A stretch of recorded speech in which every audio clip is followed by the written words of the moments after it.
श्री जोगनिया मैया की जय। आज दिनांक 23/9/2020 को हम नीमच से चलकर जोगनिया माता आए हुए हैं। ये स्थान सिंगोली से लगभग 30 किलोमीटर है राजस्थान में, और बेगू से लगभग 20 किलोमीटर है, और चित्तौड़ से लगभग 70 किलोमीटर के लगभग होगा। यहाँ पर जोगनिया माता मूल रूप से आशापुरा माता हैं, और इनका जो नया स्थान है वो इस पहाड़ के ऊपर है। हम पहाड़ की कंदरा के अंदर यहाँ इनके मूल स्थान पर आए हुए हैं, और मैंने आज 5 वीडियो बनाए, परंतु वो सभी अधूरी जानकारी के अभाव में मैंने उनको कट कर दिया, और अब जाकर मैं ये फाइनल वाला वीडियो बना रहा हूँ, जो कि ठाकुर साहब लक्ष्मण सिंह जी भीलवाड़ा से पधारे हैं। इनके सामने वीडियो बना रहा था तो इनने और विस्तृत जानकारी प्रदान की, तो आप इनको ठाकुर साहब लक्ष्मण सिंह जी को भी देख सकते हैं। ये विराजमान है, इनने पूरी कहानी बताई है। आप वकील हैं, और वो उधर जो हम साथ में आए हैं श्री सुरेश जी धनगर हैं पीले कपड़े में, उनके पास में नंदलाल जी धनगर हैं, और ये जो है आश्रय जी हैं लाल कपड़े में। हम चारों यहाँ आए हुए हैं। मैं ज्योतिषाचार्य पंडित भागीरथ जोशी, श्री भादव माता पंचांगकर्ता नीमच से आज एक विस्तृत जानकारी दूंगा कि आशापुरा माता यहाँ विराजमान है, और हाड़ौती राजा, जो ये बात कह रहा हूँ मैं ठाकुर साहब लक्ष्मण सिंह जी के कहने से, मुझे इसकी कोई जानकारी नहीं थी। फिर भी यदि किसी को बुरा लगे तो उसके लिए मुझे माफ़ करें, क्योंकि मैं जो उनने बताया वही जानकारी दे पाऊँगा, मुझे यहाँ की कोई जानकारी नहीं है।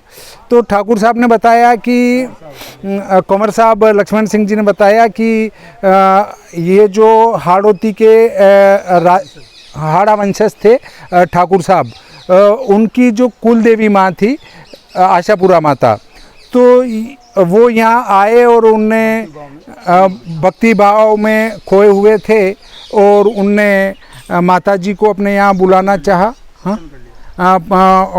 वो राजी कर लिया, और माता जी से कहा कि आप भी हमारे यहाँ पधारें। तो माता जी ने कहा मैं तेरे वहाँ शादी में आऊँगी। तो जब माता जी वहाँ शादी में जाती हैं तो कुछ व्यक्ति दरबारी जो रहते हैं वो उनके साथ खींचतान करते हैं, तो माँ भगवती रुष्ट होकर चली आती हैं। तब और श्राप दे देती हैं, तो राजा को पता चलता है, और वो वापस यहाँ आते हैं इसी स्थान पर, और वापस आकर भक्ति करते हैं। तो माता जी फिर प्रसन्न हो जाती हैं। प्रसन्न होकर और फिर उन्होंने कहा कि मैं वापस आऊँगी, तब मेरे साथ ऐसा नहीं हो। तो राजा ने अपने नगर में डोंडी पिटवा दी कि कोई भी खूबसूरत स्त्री महिला कोई भी आती है तो उसके साथ दुर्व्यवहार नहीं होना चाहिए। अगर दुर्व्यवहार हुआ तो उसको कड़ी से कड़ी सजा दी जाएगी। तब क्या होता है कि माता खूबसूरत स्त्री की बजाय जोगिन का रूप धारण करके जाती हैं। हाँ, जोगन का रूप धारण करके जब जाती हैं तो वहाँ के लोग जो हैं दरबारी, वो उनको वापस अपमानित करके रवाना कर देते हैं, क्योंकि यहाँ तो खूबसूरत कोई रानी जैसी महिला आने वाली थी और ये तो जोगिन आ गई है, जोगिन का यहाँ कोई काम नहीं है। तो जब वो वापस वहाँ से प्रस्थान करती हैं तो और उनको श्राप दे देती हैं कि तुम्हारा वंश वृद्धि नहीं होगी और दुख से युक्त हो जाओगे। ऐसा कहकर वो वापस माता जी यहाँ आकर विराजमान हो जाती हैं।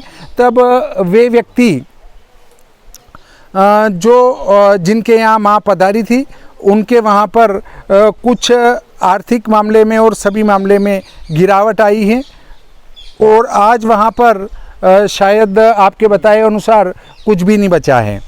तो ऐसा माँ भगवती का चमत्कार है। परंतु यहाँ पर कुछ व्यक्ति शराब भी चढ़ाते हैं, बकरा भी चढ़ाते हैं, जो कि गलत है। माँ भगवती बच्चे देती है, बच्चे लेती नहीं है।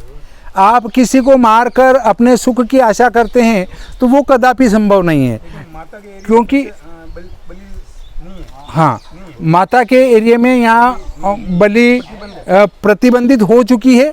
पहले कुछ चढ़ाते थे, परंतु शराब तो यहाँ चढ़ाते हैं। जो कि गलत हैं। अभी भी कोई 3 व्यक्ति आए थे और वो चढ़ा के गए हैं, और जो कि गलत है। माँ भगवती माता है, वो शराब कैसे पिएगी? और वो ब्राह्मणी है, शराब नहीं पी सकती है। दूसरी बात एक और है कि जो माता है तो वो बकरे कैसे खाएगी? और अगर बकरे खाती है तो वो माता कैसे है? माता हो ही नहीं सकती है। और जब हम इनको माँ कह रहे हैं तो न तो ये शराब पिएंगी, और न बकरे खाएंगी, न मुर्गे खाएंगी, न अंडे खाएंगी। ये सब यहाँ प्रतिबंधित भी हो चुका है। फिर भी व्यक्ति जो है अपनी भक्ति भावना और ये सोचते हैं कि नहीं मेरी तो मनोकामना पूरी होगी, ऐसा सोचते हुए ये सब खाते पीते हैं, जो कि बिल्कुल ही गलत हैं। माँ भगवती ऐसा कदापि नहीं होने देना चाहती है कि किसी प्राणी को मारा जावे मेरे स्थान पर। यदि हम यहाँ पर प्राणियों की हिंसा करेंगे तो यहाँ से देवत्व चला जाएगा और यहाँ आसुरी भावना शेष रह जाएगी, क्योंकि राक्षस ब्रह्म राक्षस ही ऐसे मांस मदिरा का सेवन करते हैं, देवी शक्तियाँ इनका सेवन नहीं करती हैं। तो इस प्रकार से हम कह सकते हैं कि ये जो स्थान बहुत ही रमणीय और सुंदर हैं। आप देख सकते हैं कि यहाँ पर जो माँ भगवती का मूल स्थान है, वहाँ पर कितने सुंदर सुंदर हरियाली से युक्त घने वृक्ष हैं, जो कि यहाँ की शोभा को चतुर्गुणित कर रहे हैं। आप यहाँ की शोभा को देख सकते हैं। ये जंगल के अंदर स्थित स्थान है, और जिसको कह सकते हैं गड्ढे के अंदर हैं, खो कह सकते हैं। जो ये स्थान बहुत ही दर्शनीय, देखने लायक और अति रमणीय है। ये माता जी का कुंड है। कहते हैं कि ये गर्मी में भी भरा रहता है, जैसा अभी भरा है वैसा गर्मी में भी भरा रहता है, और इसमें पानी की कमी नहीं आती है। यहाँ निरंतर विकास कार्य चल रहा है। और इस वीडियो में मुझे ठाकुर साहब लक्ष्मण सिंह जी जो एडवोकेट हैं भीलवाड़ा से, आपने इसकी जानकारी दी, इसके लिए मैं आपको धन्यवाद देता हूं। यहाँ के ये पुजारी जी भी विराजमान हैं। इनने भी बताया था कि यहाँ गुड़ का जो है एक वो महिष भैंसा चढ़ाया गया था, जो वास्तव में भैंसा बनकर और यहाँ से दौड़ा और ऊपर जाकर फिर माता जी ने उसका कह सकते हैं कि मारा या मर गया या कुछ भी कह सकते हैं, उसका भोग लिया। हाँ, और वो महाजन का पुत्र होने से उनने उसको मारा नहीं, और नहीं मारने के कारण अब वो जो भैंसा क्यों बोला था, भैंसा इसलिए बोला था कि मेरे पुत्र हो जाए, और पुत्र हो गया, पर अब भैंसा कैसे चढ़ाए? तो भैंसा नहीं चढ़ा पाया तो गुड़ का बना के चढ़ाया, और गुड़ का भैंसा चढ़ाया तो वो गुड़ का भैंसा वास्तविक बन के और भग गया, और उसके पद चिन्ह भी ऊपर विराजमान है। और फिर माता जी ने उसको बेरू जी ने जाके जो है उस भैंसे को वहाँ पर काटा और उसका भोग लिया, और उस भैंसे के आज भी पद चिन्ह वहाँ पर हैं, और उन पद चिन्हों को आज भी पूजा जाता है।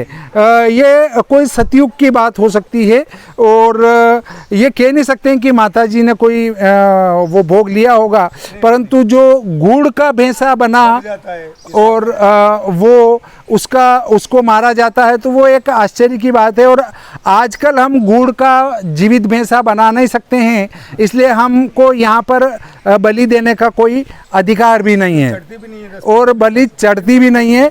यदि हम किसी को मारकर उसको जीवित करने की हैसियत रखें या सक्षम हों, जैन संप्रदाय के तो फिर लोगों ने ये कार्य कर सकते हैं। और यहाँ पर कुछ जैन संत भी आए थे और उनने चातुर्मास किया था, और उसके बाद से उन संतों के द्वारा जो है यहाँ पर बलि को पूर्णतया प्रतिबंधित कर दिया गया और बलि को पूरा रोक दिया गया। इसके बाद यहाँ पर बलि प्रदान नहीं की जाती हैं। मेरी भी यही कामना है कि माँ भगवती के यहाँ पर इस प्रकार के बकरे, अंडे, मांस, शराब आदि को नहीं चढ़ाया जाए। परंतु हमने देखा है कि हमारे सामने ही इस चबूतरे के पास ही 3 व्यक्ति जो है पुजारी जी के मना करते करते भी माने ही नहीं और शराब की धार लगा दी, 2-4 बूंदें यहाँ गिरा दी और बाकी लेते गए। अपने स्वाद के लिए अपन अगर ऐसा कर रहे हैं तो वो बहुत ही गलत है।